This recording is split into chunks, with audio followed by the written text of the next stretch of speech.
अहिले पछिल्लो समय सुकुम्बासीले घरको जुन डोजर हानेको छ त्यसपछि अहिले व्यवस्थापन होल्डिङ सेन्टरमा निकालेको छ भनिरहेको छ। यसलाई एमाले कसरी हेरेको छ?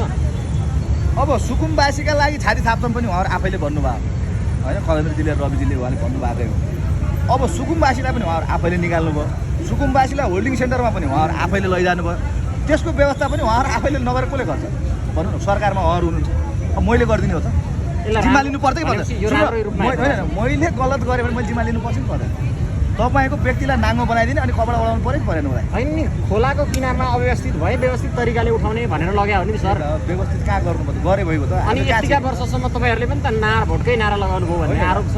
सुन्नु न, यस्तो हो कि तपाईँको केपी शर्मा ओली कतिचोटि प्रधानमन्त्री भयो हजुरलाई याद छ? मैले के भने 3 चोटि हुनुभयो। हो 3 चोटिसम्म जग्गा यो सुन्नु 3 चोटि उहाँले कति काम गर्नुभयो? कति वर्ष उहाँले सरकार चलाउनु भयो? त्यो भन्नु न, सुन्नु न, सुन्नु न। अनि तपाईँ कति वर्ष केपीले चलाएको कति वर्ष भन्नुहुन्छ? अनि बारेन शाहले चाहिँ सुन्नु, अलिकति धेरै उहाँले चलाउनु भएको नेकपा कालीन सरकार, त्यो सरकारमा असाध्यै राम्रो विकास भएको छ।